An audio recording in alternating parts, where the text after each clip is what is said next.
जय हिंद दोस्तों। आज के इस वीडियो में सिखाऊंगा क्षेत्रफल और आयतन से संबंधित जो सूत्र होते हैं वो कैसे बनते हैं, उसके बारे में आज डिस्कस करेंगे।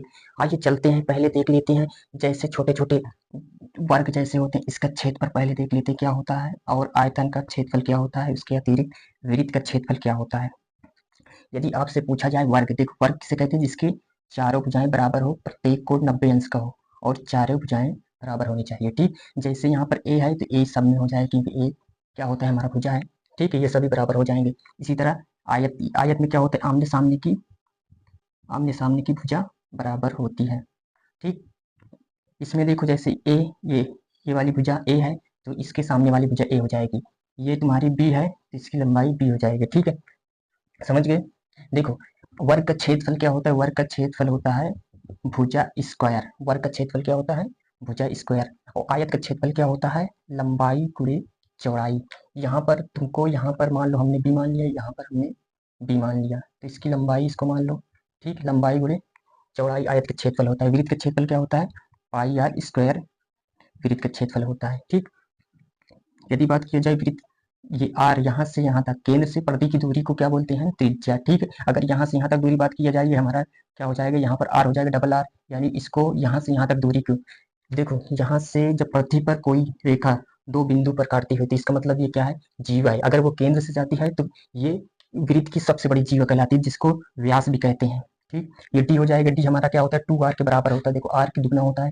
ठीक है, 2r की ये बराबर रहेगा। वर्ग घन के बारे में, घन क्या होता है, जिसकी लंबाई चौड़ाई ऊंचाई सभी बराबर हो, उसको घन बोलते हैं। जैसे देखो इसमें 6 फलक होते हैं, घन क्या होते हैं, इसमें 6 फलक होते हैं।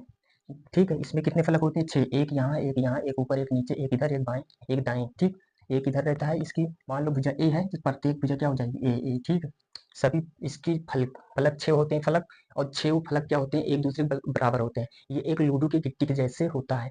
ठीक, अगर बात किया जाए घन का क्षेत्रफल क्या होता है, घन का क्षेत्रफल बराबर होता है भुजा भुजा स्क्वायर, 6 भुजा ए स्क्वायर होता है। ये तुम्हारा हो जाएगा भुजा।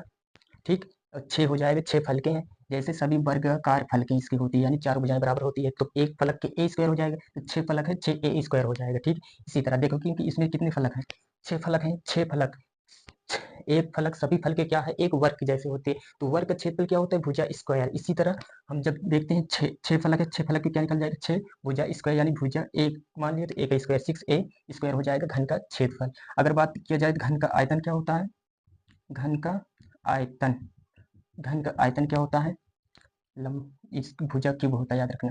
इसकी देखो ऊंचाई लंबाई चौड़ाई सभी बराबर होते हैं, इसीलिए लंबाई गुणे चौड़ाई गुणे ऊंचाई करेंगे तो कितना आ जाएगा, एक क्यूब आ जाएगा, यानी भुजा क्यूब। ये तुम्हारा घन का आयतन हो जाएगा। समझ गए कैसे बनाया जाता है। ठीक है, देखो क्योंकि ये 6 फलके हैं, इसीलिए यहाँ पर एक फलके की भुजा स्क्वायर होता है, 6 फलके हैं, 6 ए स्क्वायर हो जाएगा। ठीक है, समझ गए घन का कैसे। नाम देखो इस तरह होता है, थोड़ा जैसे माचिस की डिबिया होती है उसी तरह घनाभ भी होता है। इसकी आमने सामने की भुजा बराबर होती है, ये एक आयत से मिलकर बने होते हैं। इसका जो फलके होते हैं आयत के जैसे होते हैं। ठीक, जैसे इधर लंबाई गुणे चौड़ाई, यानी इनके आमने सामने की भुजा बराबर होते हैं, प्रत्येक कोण 90 अंश के होते हैं, ये होते हैं आयत। ठीक देखो ये जो है, यहाँ से यहाँ तक दूरी तुम्हारे एल कहलाएगी, यानी लंबाई। एल को क्या बोलते हैं, लेंथ यानी लंबाई। ठीक, और यहाँ से यहाँ तक दूरी तुम्हारा क्या हो जाएगी, ये ऊंचाई हो जाएगी। ठीक है, इसको एच बोलोगे, ऊंचाई। और यहाँ से यहाँ दूरी तुम्हारा क्या हो जाएगी, बी, अर्थात चौड़ाई। बी का मतलब होता है चौड़ाई। तो यदि निकालें आयत का क्षेत्रफल क्या होता है, लंबाई गुणे चौड़ाई। ठीक है, तो आयत का क्षेत्रफल कैसे ज्ञात करेंगे, घनाभ का क्षेत्रफल। आयत का क्षेत्रफल सभी इसमें देखो आयत होते हैं, घन में वर्ग होते हैं, इसमें आयत होते हैं। इसमें देखो आयत का क्षेत्रफल लंबाई गुणे चौड़ाई होता है। ठीक, आयत का क्षेत्रफल लंबाई गुणे चौड़ाई होता है। तो इसमें देखो 6 फलके हैं, जैसे देखो यहाँ इधर के फलके जो होते हैं उधर के फलके के दुगना होते हैं, यानी सेम इसके जैसे इसके पीछे भी होते हैं, सेम इसके जैसे इसके बगल वाले भी होते हैं, सेम इसके ऊपर जो बना है सेम नीचे जैसे होते हैं, यानी 2 फलके समान होते हैं। तो इसका घनाभ का आयतन क्या हो जाएगा, घनाभ का क्षेत्रफल, पृष्ठ क्षेत्रफल क्या हो जाएगा, पृष्ठ क्षेत्रफल बराबर हो जाएगा, देखो लंबाई गुणे चौड़ाई। देखो सभी में दो दो है। ठीक, एक इधर हो जाएगा, एक पीछे हो जाएगा, तो यहाँ पर 2 LB हो जाएगा और BH हो जाएगा प्लस यहाँ पर HL। ठीक है, ये तुम्हारा हो जाएगा घनाभ का पृष्ठ क्षेत्रफल, इसी तरह निकाला जाता है। ठीक, देखो पहले क्या करें, इसका निकालेंगे। इसमें देखो क्या है, लंबाई और ऊंचाई है। लंबाई ऊंचाई कहाँ है, यहाँ पर है, और इसका फलक निकालोगे तो लंबाई और चौड़ाई है, लंबाई है और चौड़ाई है, तो लंबाई चौड़ाई इसमें है ये। ठीक। और चौड़ाई ऊंचाई किसमें है, इसमें चौड़ाई ऊंचाई, ये वाले फलक में चौड़ाई ऊंचाई दो दो है, इसीलिए सभी दो दो लगाए, फिर कामा हो गया दो, तो एल बी, तो इसका क्षेत्रफल कितना निकला है 2LB plus BH plus HL। ठीक है। अगर बात किया जाए घनाभ का आयतन क्या होता है, घनाभ का आयतन, घनाभ का आयतन बराबर हो जाएगा तुम्हारा लंबाई गुणे चौड़ाई गुणे ऊंचाई। ठीक। लंबाई गुणे चौड़ाई गुणे ऊंचाई तुम्हारा हो जाएगा ये घनाभ का आयतन। ठीक है, समझ गए होंगे। अब देखते हैं बेलन का वक्र पृष्ठ क्षेत्रफल। जैसे बेलन कुछ इस प्रकार होता है ना, ये बेलन का वक्र पृष्ठ क्षेत्रफल देखो, इसकी यहाँ से यहाँ तक दूरी तुम्हारा h हो जाएगा। ठीक। यहाँ से यहाँ तक दूरी तुम्हारा हो जाएगा, ये यहाँ से यहाँ तक दूरी तुम्हारा h हो जाएगा। ठीक। यहाँ से यहाँ तक दूरी तुम्हारा क्या हो जाएगा r। ठीक। इसमें अगर वक्र पृष्ठ की बात किया जाए, अगर हम इसको देखो गोला होता है बिल्कुल, वक्र वक्र मतलब क्या होता है, देखो बेलन है, अगर आपसे पूछा जाए बेलन का वक्र पृष्ठ क्षेत्रफल बराबर क्या होता है, देखो बेलन का वक्र पृष्ठ, वक्र का मतलब समझियो जब कोई मुड़ा होता है तो उसको वक्र बोला जाता है। जैसे इस ये सब क्या होते हैं, गोल गोल होते हैं ना, ये सब मुड़े होते हैं, इसीलिए इसको क्या बोलते हैं वक्र। ठीक है, गोल के जो बना होता है उसको बोलते हैं वक्र। ये वक्र पृष्ठ क्षेत्रफल क्या होता है, जैसे अगर बेलन को यहाँ से तोड़ के फैला दिया जाए तो ये कुछ ऐसे बन जाएगा। ठीक, मतलब एक आयत के जैसे बन जाएगा इस तरह। ठीक। फिर क्या करेंगे, अगर फिर इसको दुनाई देंगे, मोड़ देंगे तो क्या बन जाएगा एक बेलन। तो क्या करेंगे, इसकी देखो ये ऊंचाई हो जाएगी h। ठीक। ये ऊंचाई होगी, जब इसको मोड़ दोगे तो एक किस क्या बन जाएगी, वृत्त की परिधि। वृत्त की परिधि क्या होता है 2πr होता है, 2πr होता है। तो क्या करेंगे, ये तुम्हारी मान लो ये तुम्हारा क्या है 2πr, 2πr। ठीक है, ये आयत की जैसे तो लंबाई गुणे चौड़ाई हो जाएगा ना क्षेत्रफल, यानी ये मान लो चौड़ाई है, ये ऊंचाई है, तो 2πr गुणे h। तो इसका पृष्ठ क्षेत्रफल क्या हो जाएगा, निकालेंगे तो इसका पृष्ठ क्षेत्रफल हो जाएगा 2πrh। ठीक, इसका इस तरह निकाला जाता है। ठीक, ये 2πrh किसका हो जाएगा, बेलन का वक्र पृष्ठ क्षेत्रफल। इसी तरह बेलन का आयतन क्या हो जाएगा, बेलन का आयतन, आयतन की बात किया जाए तो हो जाता है πr²h। ठीक है, इसको हमेशा सेंटीमीटर में रहेगा, सेंटीमीटर क्यूब लगाना होगा लास्ट में, यदि मीटर में है तो मीटर क्यूब लगाना होता है। ठीक, सवाल करने के बाद समझ गए बेलन का आयतन क्या होता है, वक्र पृष्ठ क्षेत्रफल।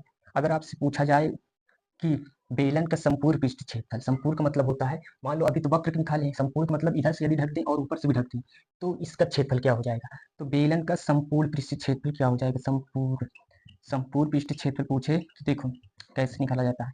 जैसे वक्र का निकाले कितना निकला 2πrh, 2πrh निकला। फिर इसमें देखो एक इधर से ढकेंगे एक इधर, किस तरह के होना चाहिए, एक वृत्त, वृत्त के जैसे होना चाहिए ना, एक इधर से एक इधर से, यानी डबल वृत्त लगेगा, तो 2πr² लगेगा h। ठीक, तो इसमें देखो 2π वृत्त के क्षेत्र πr² होता है, इधर एक रहेगा एक इधर। ठीक है, तो यहाँ पर 2 से गुणा कर देंगे तो 2πr² हो जाएगा, फिर 2πr कामा हो जाएगा, 2πr कामा हो जाएगा, तो यहाँ h बच जाएगा, यहाँ पर तुम्हारा देखो डबल r था, एक r बच जाएगा, ये तुम्हारा होता है 2πr और कोष्टक में h प्लस r, ये तुम्हारा हो जाएगा संपूर्ण पृष्ठ क्षेत्रफल बेलन का। समझ गए। अब देखते हैं शंकु, देखो किस तरह बनता है, एक जोकर के टोपी जैसे होते हैं।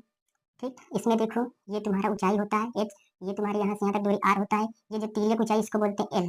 ठीक, इसको देखो कैसे निखारा जाता है, जैसे तुमको एक सूत्र आता है, जैसे l होता है तिर्यक ऊंचाई, तिर्यक ऊंचाई ये ऊंचाई होता है, ये तिर्यक ऊंचाई इसको बोलते हैं।